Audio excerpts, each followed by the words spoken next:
सभी को मेरा राम राम।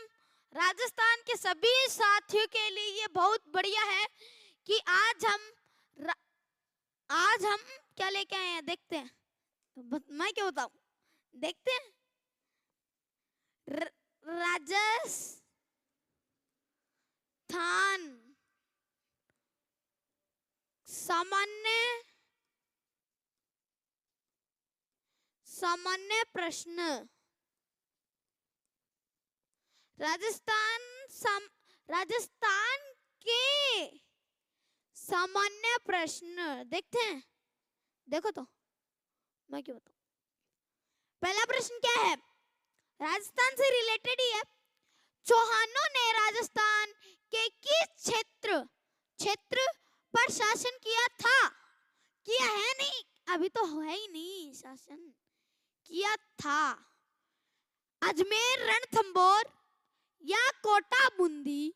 बी ऑप्शन कोटा बूंदी, सी सिरोही जालोर सिवाना, डी उपयुक्त में से सभी।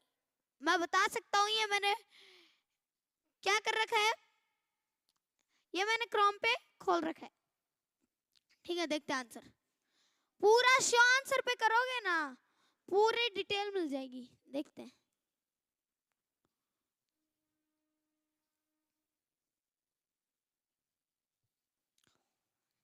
डी उपयुक्त में से सभी। राजस्थान के चौहानों के मूल स्थान सांभर शाकाभरी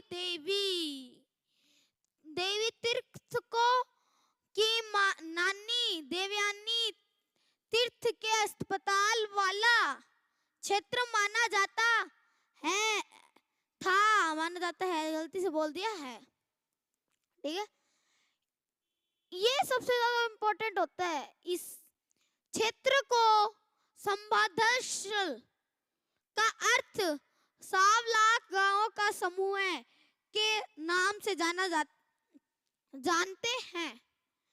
प्रारंभिक चौहान राजाओं की राजधानी अहिच्छत्रपुर हर्षनाथ की प्रस्थिति थी, जिस वर्तमान नागौर नाम से जाना जाता है। इधर सबसे बढ़िया बात कही गई है, जिसको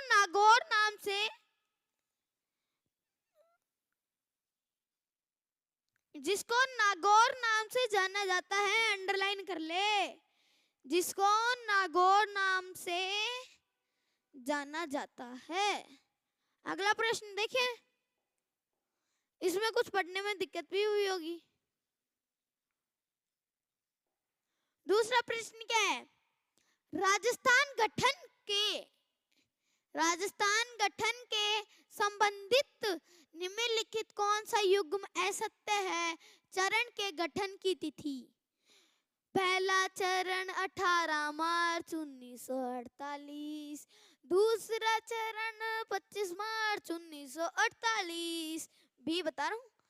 तीसरा चरण 25 मार्च 1939, चौथा चरण 30 मार्च 1939। देखते हैं। अब पेपर में आजकल ये चार ऑप्शन भी नहीं पूछे जाते, एक आखिरी में उपयुक्त में से सभी, अनुकृत, ऐसे कुछ पूछा जाता है। ठीक है, देखते हैं आंसर क्या आता है। देखते हैं, सी आंसर होगा तीसरा चरण 25 मार्च 1939। बढ़िया तरीके से पढ़ेंगे। तीसरा चरण 18 अप्रैल 1948, नाम संयुक्त राजस्थान, शामिल रियासतपुर राजस्थान व उदयपुर, राजधानी उदयपुर मेवाड़, उद्घाटनकर्ता पंडित जवाहरलाल नेहरू, राज्य प्रमुख भोपाल सिंह है, उप राज्य प्रमुख भीम सिंह कोटा। कौन, ये जो नाम है ना, अभी कौन सा पंडित जवाहरलाल नेहरू, ये रखने जरूरी है याद। भोपाल सिंह भीम सिंह कोटा। प्रधानमंत्री माणिक्य लाल वर्मा, उस टाइम के प्रधानमंत्री ये थे। इसको याद नहीं रखोगे तो कुछ भी याद नहीं होगा। पेपर में पूछा जाए कौन सा चरण था, तो आपको यही बताना है। प्रश्न ये होता है, या घुमा के भी दे दिया और ऑप्शन आपको लगे कि यही है 25 मार्च।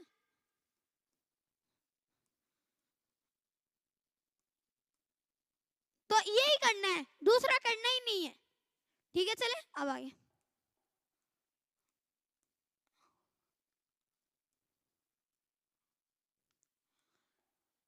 थार मरुस्थल, पहले इसको अंडरलाइन कर।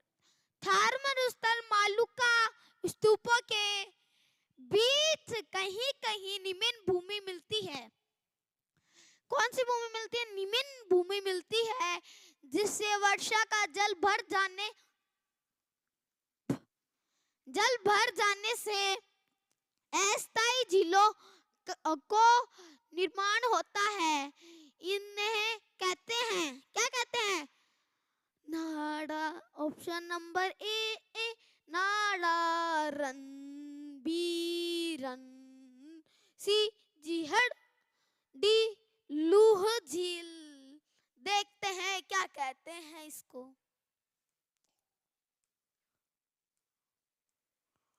ओ ऐसा, देखते हैं। बी सही होगा, रन।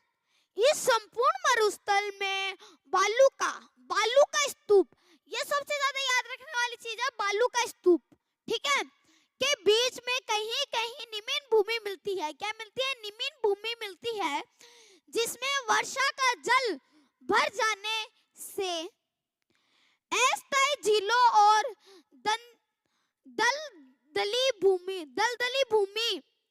का निर्माण होता है, जिसे रण कहते हैं। क्या कहते हैं? रण। ये याद रखना है आपको सबसे ज्यादा। और ये भी रखना है, बालू का स्तूप। पूछ ले बालू का स्तूप क्या होता है, तो आप क्या बताओगे? कुछ नहीं बता पाओगे, याद नहीं रहेगा तो।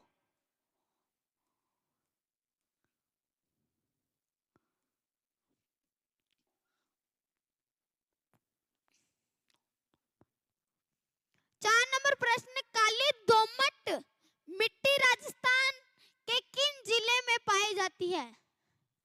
किन जिलों में पाई जाती है? जिले बोल दिया गलती से, जिलों में पाई जाती है। ए डूंगरगढ़, मजाक नहीं, ए Dungargarh, Udaipur, Bhilwara, Sawai Madhopur.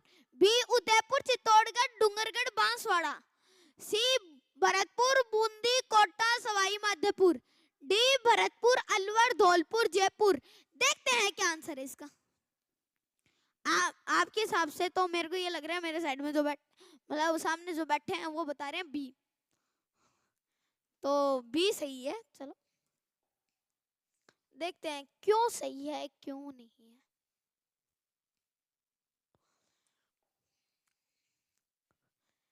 Correct answer B, Udaipur, Chittorgarh, Dungargarh, Banswara.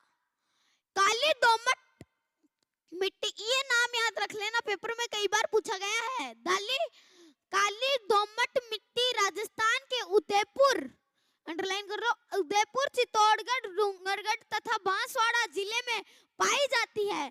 काली दोमट मिट्टी को रेगड्स मिट्टी या काली कपास मिट्टी के नाम से भी जाना जाता है। किस नाम से? काली कपास मिट्टी के नाम से जाना जाता है। यह एक परिपक्व मिट्टी है जो मुख्य रूप से दक्षिणी द्वीपीय पठार के लावा क्षेत्र में पाई जाती है। यह मिट्टी कपास की खेती के लिए सबसे सर्वाधिक उपयोगी है के कारण इसे काली कपास मिट्टी अथवा कपास मृदा के नाम से भी जाना जाता है। इस मिट्टी में जल धारणा क्षमता बहुत ज्यादा होती है, अधिक होती है, ज्यादा होती है, वो एक ही। चलो चले अब आगे।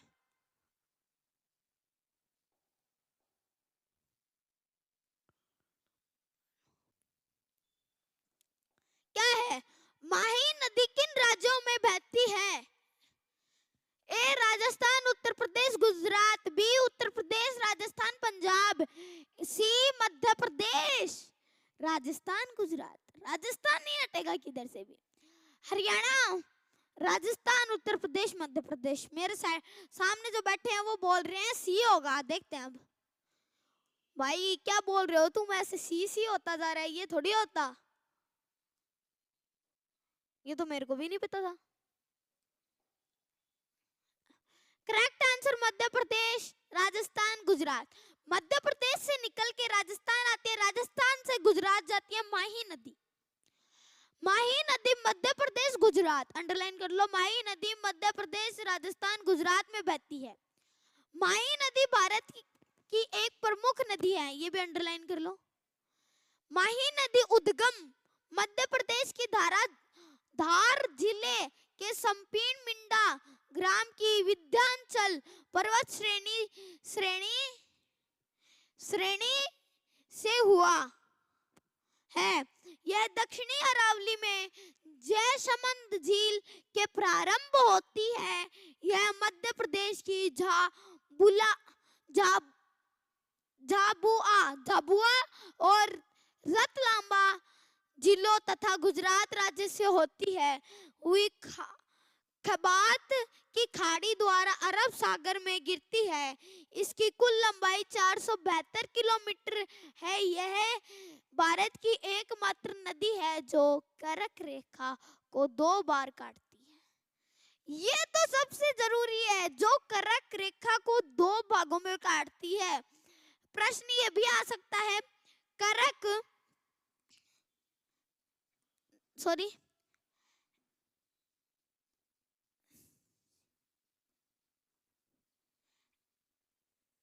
रुको, प्रश्न सोचने दो, 2 मिनट का टाइम।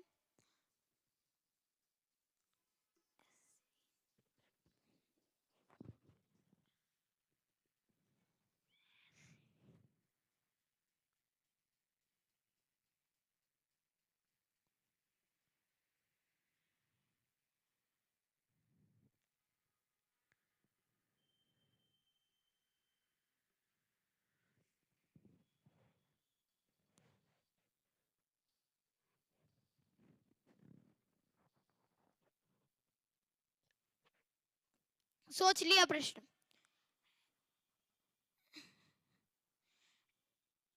गलत लिखा जा रहा हो तो बता देना।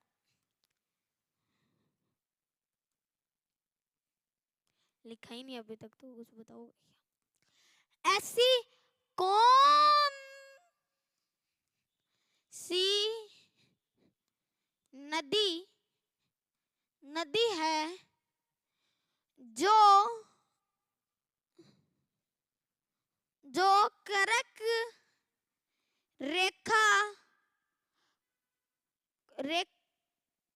रेखा को 2 भागों में बार मान लेते हैं, बार काटती है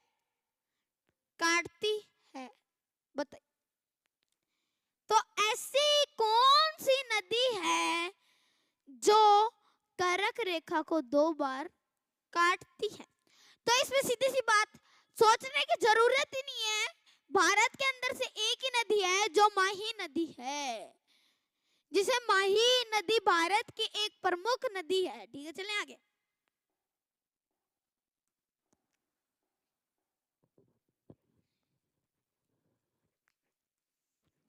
कौन सा प्रश्न आगे देखें। राजस्थान की सबसे ऊंची झील कौन सी है? जयसमंद झील या नक्की झील, उदय सागर झील, बालासमंद झील? देखते हैं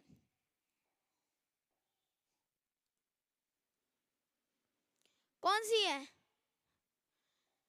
नक्की झील राजस्थान की सबसे ऊंची झील नक्की झील है। इसको अंडरलाइन कर लो जल्दी से, वरना इंपॉर्टेंट तो चला ही जाएगा, फिर आप करते ही रहो। इस झील के बारे में कहा जाता है कि एक हिंदू देवता के अपने नाखूनों से खोद कर यह झील, ये है ना, अंडरलाइन कर लो, मानते नहीं है फिर भी कर लो। यह झील बनाई भी थी ये भी, इसलिए इस नख या नाखून ब्रैकेट में लिख रखा है, सही है ब्रैकेट, नाम से जाना जाता है। किस नाम से? नख या नाखून। चलो आगे चलते हैं। अरे अरे अरे अरे,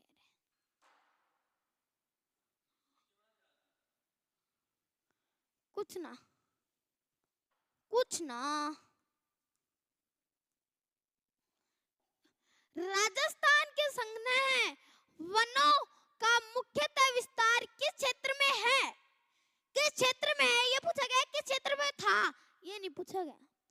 पश्चिमी क्षेत्र, दक्षिणी क्षेत्र, दक्षिणी पूर्वी क्षेत्र, पूर्वी दक्षिणी क्षेत्र, पूर्वी पश्चिमी क्षेत्र। सॉरी, देखते हैं अब।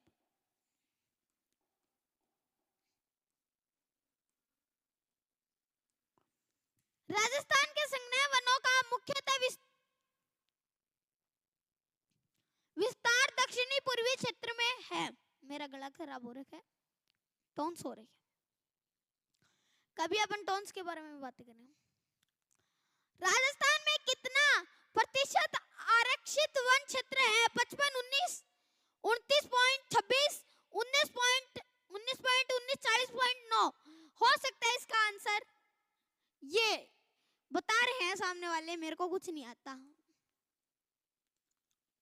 बी, इतना कम तुम गलत कैसे बता रहे हो आज?